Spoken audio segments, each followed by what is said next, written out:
اعوذ باللہ من الشیطان الرجیم بسم اللہ الرحمن الرحیم۔ آج ہمارا سبق شروع ہے فل اعراب فیہما سے۔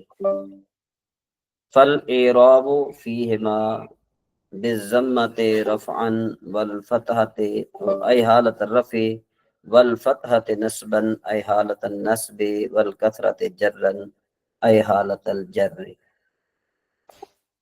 تو یہاں پر مصنف علیہ رحمہ جو ہے، بلکہ پہلے ہم بات کر لیتے ہیں اس کی متن کی بات کر لیتے ہیں۔ پیچھے سے آپ دیکھیں کہ پیچھے مصنف علیہ رحمہ نے ماتن نے فرمایا تھا کہ مفرد منصرف اور جمع مکسر منصرف کا اعراب ضمہ کے ساتھ رفع کی حالت میں اور فتح کے ساتھ نصب کی حالت میں اور کسرے کے ساتھ جر کی حالت میں ہے۔ تو یہاں سے شارح نے بضمۃ رفعن سے پہلے ایک عبارت نکالی، فرمایا کہ فل اعراب فیہما، یعنی ان دونوں کا اعراب۔ ٹھیک ہے جی، تو یہاں پر ماقبل کے ساتھ ربط بیان کیا۔ فل اعراب فیہما سے یعنی کیا ہے کہ اشارہ امر کی طرف فرمایا کہ متن میں جو ہے نا مذکور جو ہے، یہ کیا کہتے ہیں اس کو، بضمۃ رفعن، اس کا جو تعلق ہے نا وہ محذوف کے ساتھ ہے۔ اس کا تعلق جو متعلق کیا ہے وہ محذوف ہے۔ ٹھیک ہے جی۔ اچھا، ایک بات آپ یاد رکھ لیں کہ جو بضمت کا متعلق ہے نا، تو بصریوں کے نزدیک جو ہے وہ تو ربو ہے۔ بصری کیا کہتے ہیں؟ تو ربو، یعنی تو ربو بضمت رفعن۔ ٹھیک ہے نا جی، یا پھر اور جو کوفی ہیں وہ کہتے ہیں کہ نہیں، معربتن ہے، یعنی معربتن بضمت رفعن والفتحۃ نصبا والکسرۃ جرا، یعنی آپ یوں بھی کہہ سکتے ہیں۔ تو اب عبارت جو ہے نا، یہ اشارے ماتن کی عبارت یوں بنے گی، فالمفرد المنصرف والجمع المکسر المنصرف تعرب، بسریوں کے نزدیک تعرب بالضمۃ رفعا والفتحۃ نصبا والکسرۃ جرا۔ اچھا، یا کوفیوں کے نزدیک کس طرح بنے گی؟ کوفیوں کے نزدیک بنے گی فالمفرد المنصرف والجمع المکسر المنصرف معربۃ بالضمۃ رفعا والفتحۃ نصبا والکسرۃ جرا۔ اس کا خلاصہ یہ ہے کہ جمع مکسر منصرف اور مفرد منصرف معرب ہوتے ہیں حالت رفع میں ضمہ کے ساتھ، حالت نصب میں فتح کے ساتھ اور حالت جر میں کسرہ کے ساتھ۔ ٹھیک ہے جی۔ تو اس کے بعد اب ایک چھوٹا سا سوال ہوتا ہے۔ سوال یہ ہے کہ المفرد المنصرف والجمع المکسر المنصرف یہ مبتدا ہے۔ شارح نے عبارت نکالی فل اعراب فیہما بالضمۃ، یہ جو ہے یہ خبر ہے۔ تو سوال یہ پیدا ہوتا ہے کہ خبر پر فا کیوں لائے؟ ٹھیک ہے جی۔ تو اس کا جواب یہ ہے کہ جس وقت مبتدا اسم موصول ہو اور اس کا صلہ جملہ فعلیہ ہو تو پھر اس کی خبر پر فا کا لانا ضروری ہوتا ہے، اور یہاں بھی یہی صورتحال ہے کہ المفرد پر الف لام جو الذی کے معنی میں ہے۔ ٹھیک ہے جی، اور اس کا صلہ کیا ہے؟ لم یکن ہے، جملہ فعلیہ ہے۔ آگے پھر ماتن نے کیا فرمایا؟ بالضمۃ رفعن۔ یہاں پر یہ جو رفعن ہے، یہ جو ہے نا کیا ہے کہ کہتے ہیں کہ یہاں پر رفعن اس لیے لائے کہ تاکہ جو حرکت بنائیہ ہے نا، کہ اس کے وہم سے اعتراض آ جائے۔ ٹھیک ہے جی، یعنی بضمت کے بعد رفعن کو بیان کیا گیا، کیوں کہ ضمہ کا اطلاق جس طرح حرکت اعرابیہ پر ہوتا ہے اسی طرح حرکت بنائیہ پر بھی ہوتا ہے۔ حالانکہ مقصود یہاں پر کیا ہے؟ صرف حرکت اعرابیہ کو بیان کرنا ہے، اور صرف رفعان پر اس لیے اکتفا نہیں کیا کہ یہ بتانا مقصود ہے کہ ان دونوں قسموں کا اعراب بالحرکت ہے۔ ٹھیک ہے جی، اعراب بالحرف نہیں ہے۔ یعنی اگر یوں کہتے ہیں نا بضمت کہتے تھے تو پھر جو ہے نا وہ جو ہے نا دو احتمال تھے اس میں۔ ایک تو یہ کہ شاید ہو سکتا ہے کہ یہاں سے حرکت بنائیہ مراد ہے۔ اچھا، اور اگر رفعان صرف کہتے، رفعان نہ کہتے، صرف بضمت کہتے تو پھر یہ بھی احتمال تھا کہ شاید یہاں پر حرکت کون سے مراد ہے؟ حرکت اعراب بالحرف مراد ہے۔ تو لہذا رفعان کہہ کر جو ہے نا دو چیزوں کا انہوں نے وہم کو ختم کیا۔ ایک تو حرکت بنائیہ کو نکال دیا اور دوسرا جو ہے یہاں پر اعراب الحرف کو نکال دیا۔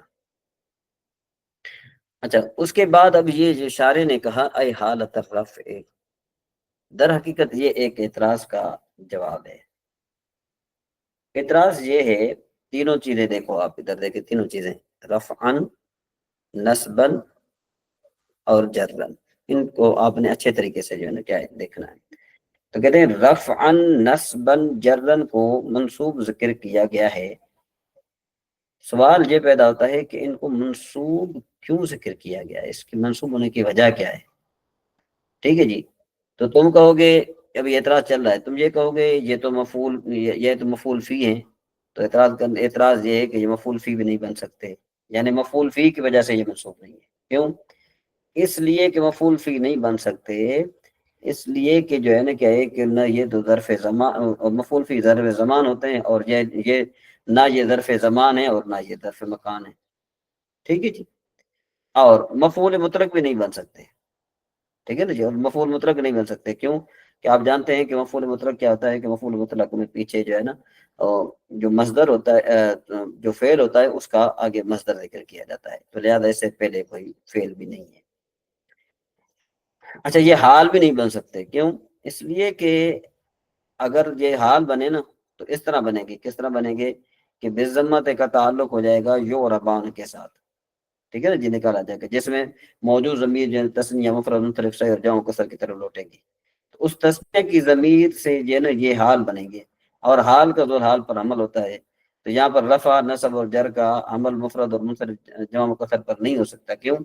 کہ المفرد المنصرف رفع کہنا صحیح نہیں ہے، کیونکہ رفع کا جو نسبت نہیں، ہاں یہ تو صحیح ہے کہ المفرد المنصرف مرفوع تو کہا جا سکتا ہے، لیکن المفرد المنصرف رفع نہیں کہا جا سکتا۔ اسی طرح یہ مفعول مطلق بھی نہیں بن سکتے، کیونکہ میں نے جب پہلے بتایا کہ مفعول مطلق اور اس سے پہلے کا فعل ہم معنی ہوتا ہے، ایک معنی ہوتا ہے، جبکہ یہاں یوربان فعل مقدر ہے جس کا معنی اور ہے، اور رفع نصب جس کا معنی جو ہے کیا ہے اور ہے۔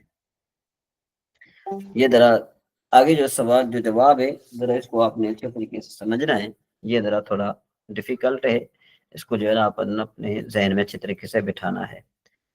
اچھا پہلی بات تو یہ ہے کہ انہوں نے یہ سوال کیا، انہوں نے کہا کہ بھئی یہ مفعول فی بھی نہیں بن سکتا، حال بھی نہیں بن سکتا، مفعول مطلق بھی نہیں بن سکتا، انہوں نے تینوں کو رد کیا۔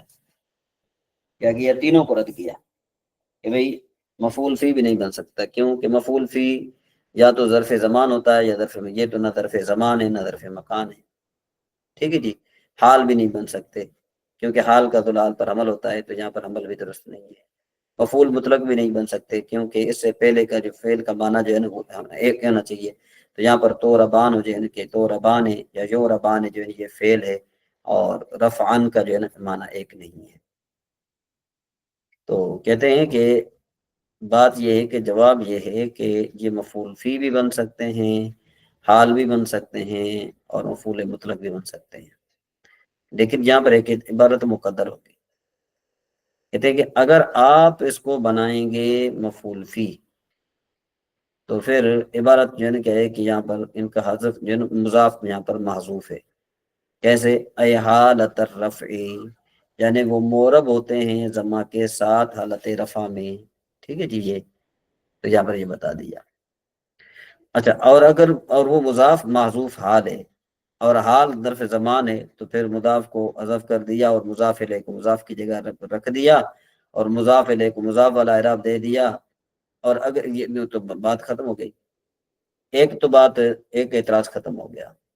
اب دوسرا اعتراض یہ ہے کہ آپ نے کہا کہ یہ حال بھی نہیں بنے گا، تو وہ کہتے ہیں کہ یہ حال بھی بن سکتا ہے۔ کیوں کہ حال یہ ہوں گے بنائیں گے تو پھر کیا ہو جائے گا کہ یہ مصدر مبنی للمفعول ہو کر حال بنیں گے، اور عبارت کیا ہوگی؟ فالمفرد المنصرف والجمع المکسر المنصرف یعربان بالضمۃ حال کونہما مرفوعین وبالنصب حال کونہما منصوبین وبالجر حال کونہما مجرورین۔ تو یعنی رفعا اور نصبا اور جرن یہ مصدر ہے، اور مصدر جو ہے وہ مبنی للمفعول ہوتا ہے، اور یہ مصادر بھی یہاں مبنی للمفعول ہو کر کیا بن جائیں گے؟ معمول بنیں گے۔ ٹھیک ہے جی، یعنی کیسے بنیں گے کہ المفرد المنصرف مرفوع ہے، ہم جو ہے نا یہاں پر مصدر کو من المفعول کے معنی میں لے لیا. تو اوپر بھی آپ نے کہا تھا نا کہ بھئی المفرد المنصرف مرفوع کہنا جائز ہے، لیکن المفرد المنصرف رفع کہنا جائز نہیں ہے. تو لہذا دو اعتراض آپ کے ختم ہو گئے. اب آپ کا تیسرا اعتراض یہ تھا کہ یہ مفعول مطلق بھی نہیں بن سکتے. تو ہم کہتے ہیں کہ مفعول مطلق بھی بن سکتے ہیں. تو پھر عبارت کیا ہوگی؟ تو یہ عبارت یہاں پر جو ہے نا کہ ایک مضاف کو حذف مانا جائے گا، یا پھر موصوف کو حذف مانا جائے گا. کس طرح کہ یعربان بضمت اعراب رفع، اعراب رفع. ٹھیک ہے نا جی. تو یہاں پر اعراب جو ہے نا یہ مصدر ہے. ٹھیک ہے جی. اعراب تو اب دیکھو کہ یعربان اور اعراب ان دونوں، یہ دونوں ہم مانا ہے. یا پھر یہ ہو گیا یعربان بضمت اعرابا رفعیا. اب جو بھی مانا کریں تو لہذا اب سب کا مانا ایک ہو گیا. تو لہذا جو تم نے اعتراض کیے تھے تینوں کے تینوں اعتراض جو ہے نا وہ آپ کے منتفع ہو گئے. تو اب یہاں پر مانا کریں گے تو آپ کو بات سمجھ میں آ جائے گی. دیکھیں جی، یہ کہتے ہیں کہ اعراب ان دونوں میں ضمہ کے ساتھ، ایک منٹ میں اس کو ذرا کلیئر کر دوں تاکہ آپ کو بات سمجھ میں آ جائے. ہاں جی، انہوں نے دونوں کا اعراب بضمت رفعان. یہاں پر اعتراض ہوا تھا کہ بضمت کیوں کہا، آگے بضمت اکیلا اس لیے نہیں کہا کہ تاکہ جو ہے نا کیا ہے کہ مبنی کا بھی وہم ختم ہو جائے، جو خدشہ تھا وہ بھی ختم ہو جائے، اور ساتھ میں وہ بھی ختم ہو جائے کہ جو اعراب بالحرف ہے. رفعنا حالت الرفع، یہاں پر جو ہے نا کیا ہے کہ یہ حالت الرفع جو ہے نا کیا ہے کہ یہاں پر یہ بتا دیا کہ یہ مفعول فی ہے. ٹھیک ہے جی، مفعول فی بھی بن سکتا ہے. اور جو ہے نا کیا ہے کہ آگے پھر کہا کہ یہ دیکھیں یہ یہاں پر ایک اعتراض ہو رہا ہے، اس کا جواب دے رہے ہیں. پہلا اعتراض یہ دیا تھا نا کہ رفعن اور نصبن اور جرن کا جو نصب ہے نا یہ ظرفیت پر ہے. کس پر ہے؟ ظرفیت پر ہے. تو پھر تم نے اعتراض کیا تھا کہ بھئی یہاں پر یہ جو کیا کہتے ہیں اس کو، رفعان جو ہے نہ تو ظرف زمان ہے نہ ظرف مکان ہے. تو ہم نے کیا کیا تھا، ہم نے کہا تھا کہ یہاں پر حالت جو ہے نا یہ محذوف ہے، یعنی مضاف ان کا محذوف ہے. اچھا جی. اور پھر کہتے ہیں آپ نے اعتراض کیا تھا کہ بھئی حال بھی نہیں بن سکتا. تو ہم نے کہا کہ یہاں پر جو ہے نا کہ اس کی حال بن سکتے ہیں. ٹھیک ہے جی. تو حال کیا ہو سکتے ہیں؟ بن سکتے ہیں. تو اس کے لیے ہم نے کیا کیا تھا کہ یہاں پر یہ جو رفعن ہے نا یہ مفعول مبنی للمفعول ہے، مصدر ہے چونکہ. ٹھیک ہے نا، یعنی مرفوع ہے. تو لہذا وہ اعتراض بھی ختم ہو گیا. اچھا جی. اور پھر آپ نے کہا تھا کہ بھئی یہ جو ہے نا مفعول مطلق نہیں بن سکتا. تو ہم نے کہا جی مفعول مطلق بن سکتا ہے. کیوں کہ ہم نے یہاں پر ایک جو ہے نا وہ نکالا، مصدر نکالا اعراب رفعن. ٹھیک ہے نا جی. یا پھر ہم نے کہا اعرابا رفعن. تو لہذا اب تمہاری جو ہے نا بات ختم ہو گئی. ٹھیک ہے جی.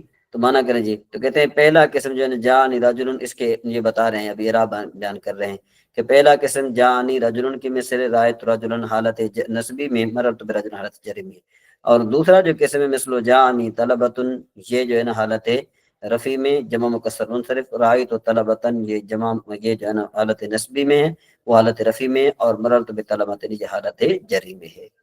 اور جمع المؤنث سالم میں سے انشاءاللہ تبارک و تعالی ہم نے ایک سبق پڑھیں گے. امید ہے کہ آپ کو یہ بات سمجھ میں آ گئی ہوگی. اور اگر آپ کو یہ بات سمجھ میں نہیں آئی تو پھر آپ کمنٹ وغیرہ کر سکتے ہیں اور پوچھ سکتے ہیں. اللہ تبارک و تعالی ہم سب کا حامی و ناصر ہو، اور اللہ ہمیں دین متین کو سمجھنے کی توفیق عطا فرمائے. وآخر دعوانا الحمدللہ رب العالمین.